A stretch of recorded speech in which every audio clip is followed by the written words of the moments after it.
Հայաստան-Ադրբեջան խաղաղությունը հաստատված փաստ է, սա պետք է ասել անընդհատ, վստահ է Նիկոլ Փաշինյանը։ Բյուջեի քննարկմանը նրա առաջին արձանագրումն այն է, որ երկրի գլխավոր ֆինանսական փաստաթուղթն առաջին անգամ է քննարկվում խաղաղության պայմաններում։ Արդեն 1 տարի 8 ամիս Հայաստան-Ադրբեջան սահմանին փոխհրաձգության հետևանքով զինվոր չի զոհվել եւ կրկին ուզում եմ ընդգծել, որ մեր անկախության պատմության մեջ մենք երբևէ այսպիսի 1 տարի 8 ամիս չենք ունեցել։ Իսկ որն է իշխող ուժի հայտարարած խաղաղության երաշխիքը, այս հարցի պատասխանն Արարատ Միրզոյանն է տալիս։ Բոլոր պայմանավորվածությունները, որը մենք ձեռք ենք բերել եւ գրել ենք եւ ստորագրել ենք եւ նաեւ հանրային արտահայտում ենք, այդ բոլոր պայմանավորվածությունները համարում եմ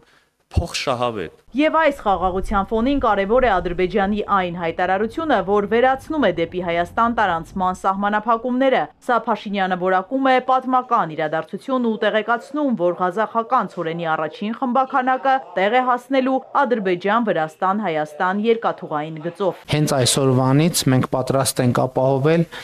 բեռնատար ավտոմեքենաների տարանցումը Թուրքիայից դեպի Ադրբեջան եւ Ադրբեջանից դեպի Թուրքիա, եթե ենթադրենք, որ Թուրքիայից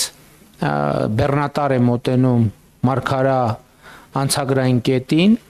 ուղևորվելու համար դեպի Ադրբեջան, մենք հենց այսօր կարող ենք ապահովել դա, մեր ճանապարհները միջև Գորիս, միջև Կորնիձոր գտնվում են լավ վիճակում։ Խոսքը մեծ ապաշրջափակման մասին է։ Միրզոյանի հաղորդմամբ Թրամփի ուղի նախագիծը կյանքի կոչելու համար ինտենսիվ աշխատում են Ամերիկայի հետ։ Ինչպիսին էլ որ լինեն այդ տեխնիկական լուծումները, ինչպիսին էլ որ լինեն գետնի վրա, չգիտեմ, պայմանները, ամբողջը լինելու է համաձայնեցված եւ ստորագրված սկզբունքների ներքո Հայաստանի Հանրապետության իրավազորության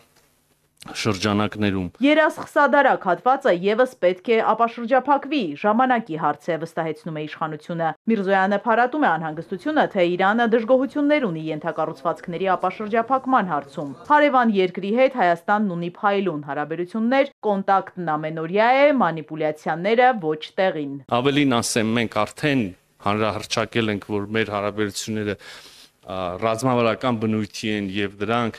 արտացոլվելու են համապատասխան փաստաթղթով։ Իսկ թուրք-ադրբեջանական տանդեմը շարունակում է Թրամփի ուղին կոչել Զանգեզուրի միջանցք։ Թուրքիայի տրանսպորտի եւ ենթակառուցվածքների նախարարն այսպես կոչված Զանգեզուրի միջանցքը համարել է միջին միջանցքի թողունակության մեծացման հիմնական գործոնը։ Հայկական կողմից արձագանք չկա։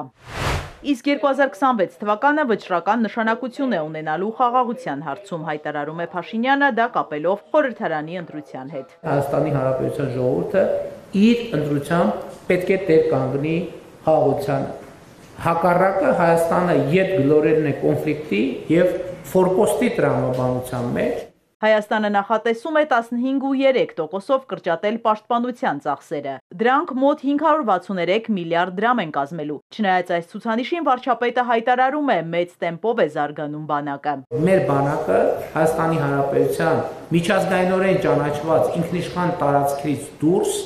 խնդիր չունի լուծելու։ Եվ մենք նույնիսկ շատ կարևոր ենք համարում, որ մեր ամենօրյա աշխատանքային խոսակցության մեջ մարտունակ բանակ հասկացությունը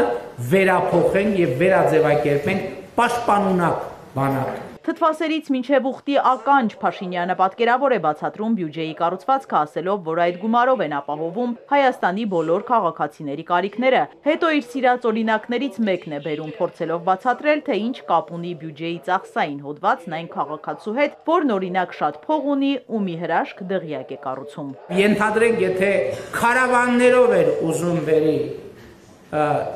շինանյութը, այդ բարեկեցիկ մարդը, եթե երկրում իրավակարգ չլինի, այդ քարավանները 5 րոպեում հենց կթալանեն, որ մեծ տորը կմնա ուխտի ականջը քարավան, եթե իհարկե քարավանը ուխտից է։ Իրական Հայաստանում աղքատության մակարդակը շարունակում է բարձր մնալ 23%։ Վարչապետը շատ է մտածել ու հասկացել պատճառն ավերակ դպրոցներն են, երբ աշակերտների զգալի մասը զրկված է եղել պատշաճ կրթություն ստանալու իրավունքից։ Սրա համար էլ են նախկինները մեղավոր։ Դուք ավերել եք դպրոցները, այսինքն ոչ թե ավերել եք, այլ ավերակ են եղել դպրոցները ձեր ժամանակ։ Դա նրանից է, որ ձեր ժամանակ բարձրագույն կրթական համակարգը ըստ էության համակարգի որակը գահավիժել է, գահավիժել։ Ինչպես տանը, այնպես էլ երկրի գլխավոր պաշտոնին Փաշինյանը խոսքն ավարտում է բյուջեի արդյունավետության մասին ուղերձով։ Հայաստանի պետական բյուջեն մեր բոլորի համընդհանուր բյուջեն է։ Իզաբելլա Հովհաննիսյան, Սիմիկ Մայիլյան, Էպիկենտրոն։